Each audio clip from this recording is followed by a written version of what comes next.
Class 9 chapter 2 polynomials. जो आज हम कॉन्सेप्ट पढ़ने वाले हैं वो है division of a polynomial, right. इसके बेसिस पे आप अपनी एक्सरसाइज सॉल्व करोगे।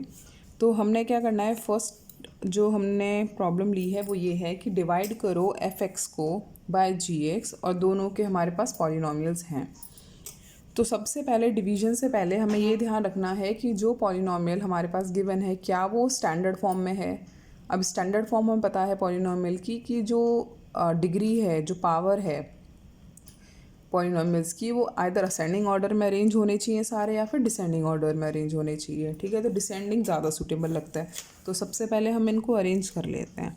तो अगर हम इसको अरेंज करेंगे तो हमारे पास हो जाएगा 2x³ minus x square minus 2x minus 7, right. अब जो नेक्स्ट है हमें क्या करना है, ये भी हमें ऐसे ही दे रखा है, तो इसको भी ऑर्डर में चेंज करेंगे। डिवाइड करने से पहले ऑर्डर में चेंज करना है, x माइनस 2, राइट। ये हमारा रफ पोर्शन चलेगा। अब क्या करना होता है, जब हमें डिवाइड करना होता है ना, तो हम क्या करते हैं, जो हमारे पास डिविडेंड होता है उसका जो फर्स्ट टर्म होता है उसको हम डिवाइज़र के फर्स्ट टर्म से हमेशा डिवाइड करते हैं। तो हमने इसको डिवाइड किया, हमारे पास आया 2x²। प्लस माइनस का भी ध्यान रखना है, दोनों के आगे प्लस है तो प्लस का 2x² आया, तो हम यहाँ लिखेंगे 2x²। नेक्स्ट, अब हमें इस फर्स्ट टर्म को इस क्वेश्चन से मल्टीप्लाई करना है, तो ये आ जाएगा 2x³ minus 2 multiply by 2x² is minus 4x²। Easy. अब ये प्लस का है तो ये माइनस का हो जाएगा, ये माइनस का है तो प्लस का हो जाएगा। ऊपर के साइन से हमें कोई मतलब नहीं है, बस हमने नीचे के साइन चेक करने हैं।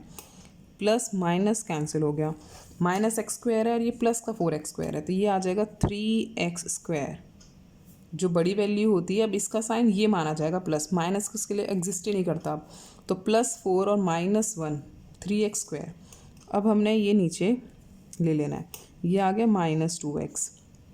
अगेन जो हमारे पास ये वाली वैल्यू आई है, जो फर्स्ट टर्म है हमारे रिमाइंडर की, उसको हम डिवाइज़र के फर्स्ट टर्म से डिवाइड करेंगे, तो ये आ जाएगा 3x। तो यहाँ लिखेंगे +3x, जो भी प्लस है माइनस वही लिखना होता है। x multiply bye 3x is 3x², -2 multiply bye 3 is -6x। Plus की है ये वाली वैल्यू, माइनस की हो जाएगी, ये माइनस की प्लस की हो जाएगी, ये हो गया कैंसिल। +6x और -2x इज़ +4x, -7। अगेन जो भी रिमाइंडर आया है उसको आप डिवाइड करोगे डिवाइज़र के फर्स्ट टर्म से। ये आया +4, will write +4। x multiply by 4 is 4x, -2 multiply by 4 is -8। Again will change the sign, 0 + 1, right. Remainder आ गया 1। Now we have to check whatever we did is correct और not. ठीक है, so what is the formula, dividend equals to divisor multiply by quotient plus remainder. ये हम बहुत छोटे classes से पढ़ते हुए आ रहे हैं। अगर आपके पास टाइम होगा एग्ज़ाम में तो आप उसको चेक कर सकते हैं कि आपने जो करा है वो ठीक है या गलत। डिविडेंड तो पता ही है यही है।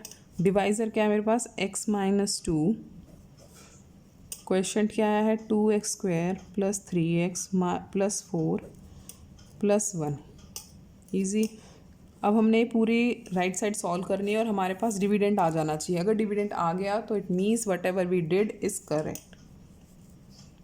x multiply by 2x² is 2x³, 3x², ऐसे कर रहे हैं। x को पहले मैं सबसे मल्टीप्लाई कर रही हूँ, x multiply by 2x² 2x³, x multiply bye 3x 3x² + 4x -4x² -6x -8, and this is your plus, right. वो सेपरेट है, उसको नहीं करना होता। किसी और की पावर है क्यूब? नहीं है, तो ये अकेला रहेगा। किसी और की पावर है स्क्वायर? हाँ जी है, ये रहा। तो 3x² और -4x² इज़ -x² +4x और -6x -2x, -8 + 1 इज़ -7। मैच करते हैं डिविडेंड के साथ। 2x³ good, -x² right, -2x -7। मतलब आपने जो करा है वो ठीक करा है। नेक्स्ट देखते हैं। नेक्स्ट क्वेश्चन है हमारे पास, now we will see remainder theorem, right, कि रिमाइंडर थ्योरम क्या होता है, कैसे करते हैं। तो इस पे बेस्ड एक क्वेश्चन कर लेते हैं। फाइंड दी, क्या रिमाइंडर आएगा जब मैं इस वाली पूरे पॉलिनोमियल को इससे डिवाइड करूँगी। तो सबसे पहले स्टेप हमारा ये होता है कि आपको ये जो वैल्यू गिवन है इसको आप क्या करोगे, इक्वल्स टू ज़ीरो लिखोगे। यहाँ से हमारे पास x की वैल्यू आ जाएगी -1/2, ईजी। x की वैल्यू -1/2 आ गई, क्योंकि यहाँ ये प्लस का था, इस साइड जाएगा तो माइनस का हो जाएगा। अब हमारे पास मान के चलते हैं ये कोई f(x) फंक्शन था, x³ - 4x² + 12x + 7। अब हम इस फंक्शन को f-1/2 फंक्शन बना देंगे, विच मीन्स कि जहाँ पर भी x है वहाँ पे आप -1/2 पुट करोगे।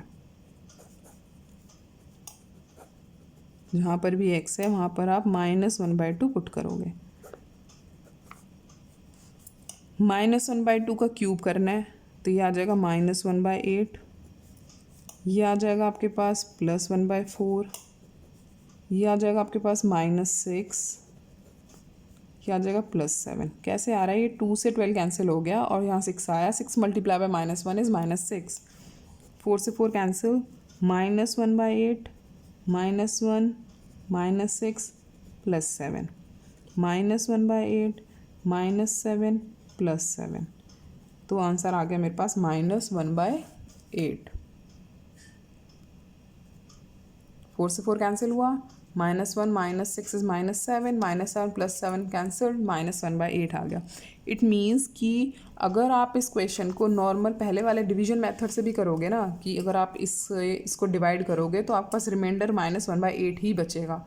You can check, right. अब ये दो मेथड है हमारे पास, ठीक है, दो थ्योरम्स हैं, दो मेथड हैं जिससे हम अपने क्वेश्चन को सॉल्व कर सकते हैं। अब इस पे बेस्ड मैं आपको कुछ क्वेश्चंस दूंगी that you have to do in your homework. These are some questions based on remainder theorem that you have to do in your homework. If you feel like some problem, you can comment me in a comment box, right? You can ask your doubts, I'll solve it. First question is, find the value of p for which the polynomial 2x4 plus 3x cube plus 2px square plus 3x plus 6 is divisible by x plus 2, right? Next, writing problem ना हो इसलिए पढ़ के बता रही हूँ। If the polynomials px³ + 4x² + 3x - 4 and x³ - 4x + p are divisible by x - 3, then the remainder in each case is the same. Find the value of p. If the polynomials 3x³ plus ax² plus 3x plus 5 and 4x³ plus x² minus 2x plus a leave the same remainder when divided by x minus 2, then find the value of a. Also find the remainder in each case. Now the last question, that is fourth question. Let r1 and r2 are the remainder when the polynomials fx क्या है हमारे पास, 4x³ plus 3x² minus 12ax minus 5 and gx is 2x³ plus ax² minus 6x plus 2 are divided by x minus 1 and x plus 2 respectively. If 3r1 plus r2 plus 28 equals to 0, find the value of a. Right? ये आपके NCERT में नहीं है question, so you should try. Okay, fine.